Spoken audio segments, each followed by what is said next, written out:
Brandon Duhaime, Dewey, from the Washington Capitals. He's in Detroit for what Tom Wilson has termed the biggest game of the year for the Washington Capitals. It's a big one. What's up, Dewey? Good morning. What's up, Dewey?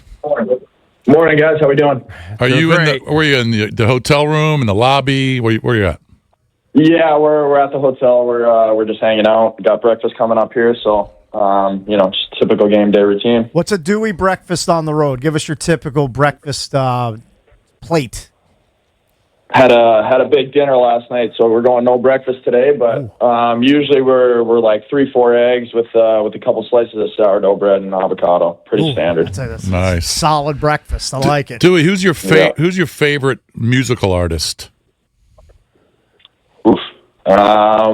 Or one of your favorites? I'm on a big rap kick right now, like an NBA YoungBoy, something like that. Like I've been listening to. Okay. Can we find a clean something on that? Well, you might have to do some real deep digging to find clean NBA YoungBoy. NBA YoungBoy? Yeah, there's no such thing as a clean NBA YoungBoy song. I don't think so. Yeah. All right, We'll what about clean rap? Do you like a clean rapper?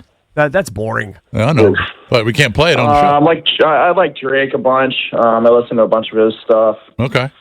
All right. All All right, we'll find something. So the reason I'm asking is because our regular guests have a walk-up song. So every time you would come on, we'll play Drake leading into the interview with you. Okay. I'll definitely think of something. I'll get back to you guys on that for a that walk-up works. song. Hey, Dewey, who has the worst musical taste amongst your teammates? Just call somebody out. It's okay.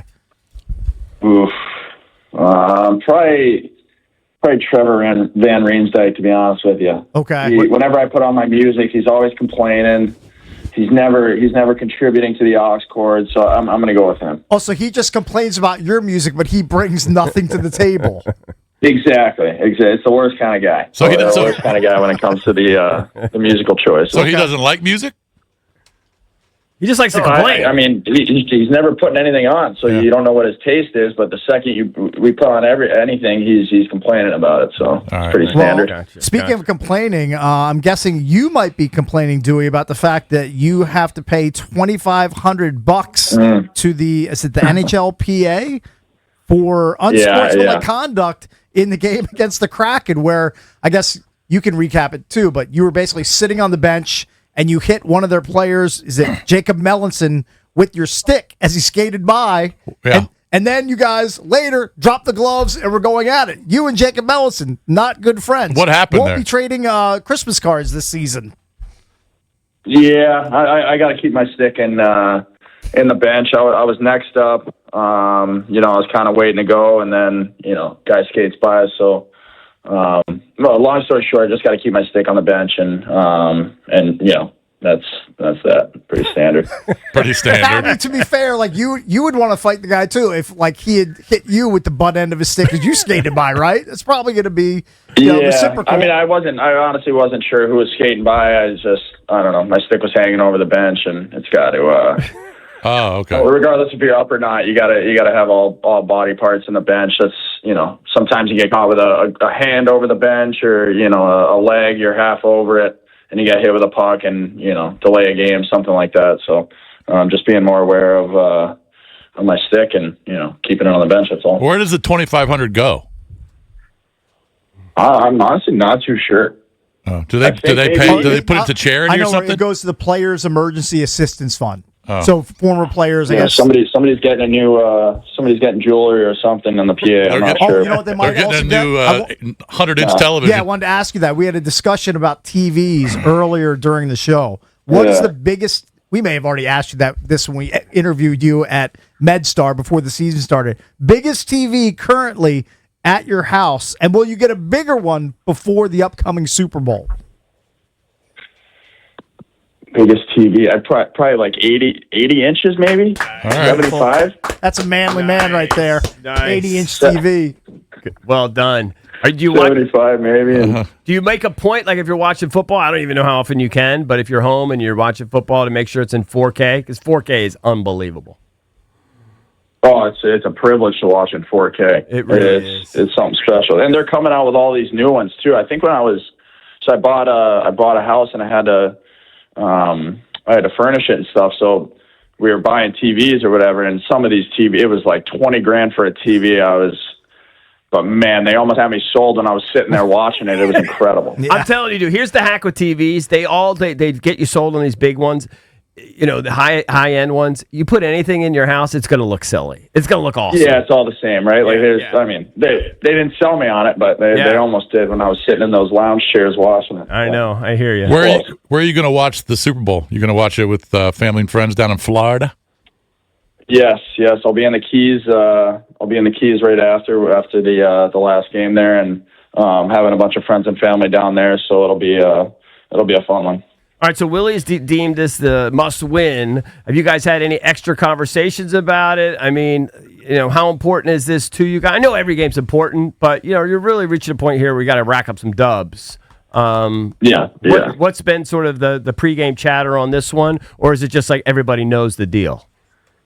Yeah, everyone knows the deal. I mean, it's, you know, everyone's seeing it. Everyone, we're all living it right now. So, you know, if we want to, you know, keep playing through the end of the season there into the playoffs, it's right now. There's no waiting. There's no, you know, after All-Star break, nothing like that. It's going to be, it's all business for us. And these, you know, every game we got to play it like it's our last for sure. Yeah, you have 5 games left, including tonight, remaining in the 8 nights between now and the start of the NHL's Olympic break. And a few of those are really critical as far as like Metropolitan Division rivals, Carolina, Islanders, and Philly. So if you can get some wins, you're not only climbing, you're knocking some of these other teams ahead of you down the standings, which would be huge. Yeah, anytime you get a divisional opponent, you know, it's almost like a 4-point swing, right? So, really important games. Obviously, we're going to treat every game like it's our last coming up here, and it doesn't matter our opponent. You know, it's about us and our locker room and the guys we have. So we're ready for that test. Were you surprised by some of the language that Tom Wilson used? Like, it's pretty stark, basically saying we got our asses handed to us in the Seattle Kraken game. I didn't actually listen to his interview, but I can imagine it probably wasn't too good, you know. But you know, everything he says, we all stand by. Like if that's what he's saying, that's our leader, and we stand by it. All right, Dewey. What time is the pregame nap today? What time do you have that blocked off? Oh, I'm a big pregame napper. So I think we have meal at like 12:30, and then, you know, basically right after I'm in the sheets, and probably in the sheets from like 1 to 4 is my ideal time. Oh, man. And Maybe what not time? sleeping the whole time. No, I don't think I'm out for 3, but I'm definitely watching some Netflix and you know, just kind of winding down, and then I'll ideally get 2 hours in. Ooh, have you watched Black Rabbit yet on Netflix with Jason Bateman? I have not. What's it about? Oh, it's a good one. It's an 8-episode series. You'll like it. It's about Jason Bateman plays a kind of a loser who has a huge gambling problem, and he gets into a lot of holes. Sure, I'm in. Dewey, what are you currently watching? What are you into right now? Like, what do you watch? Started yesterday, A Night of the Seven Kingdoms, Game of Thrones spinoff. Anyone on that? Yeah, you know what? My son soured me on late Game of Thrones. He said like some of the later seasons were bad, so I'm out. Should I get back in on this newest offshoot? I went all in on Game of Thrones probably like 2 years ago. Okay. Never seen an episode. I was one of those guys that was against it, and then I bought in, and now they're coming out with all these spinoffs, so pretty fired up about it. All right, so you're back in. What time do you have to be at the arena? Yeah. Right now? No, tonight before the game. What time do you have to be at the arena? 5 p.m. is like the latest. I think we got, you know, a couple buses before that. Gotcha. Early bus gets there like 3 hours before, and then late bus is like 2.5 before. All right. Well, good luck. Nice. Let's get a win tonight. All right, well, I'll be watching. Thank you, buddy. We'll do, fellas. Yep. Talk to you guys later. Thanks, right, Dewey. pal. It's Brandon Duhaime from your Washington Capitals. He'd much rather talk about non-hockey stuff. Well, right now it's just it's annoying, I'm sure. Yeah. You know, it's very annoying. Just my vibe. But we'll all be locked in tonight. Don't bet on the Caps tonight. I don't want your betting mojo around the Caps tonight. I'm not. Leave them alone. Does that include Noir too? You? Yeah, everybody. Nobody bet on the Caps tonight. Let's just let this thing play out in Detroit. See what happens. What if I do an emotional hedge and I bet on Detroit?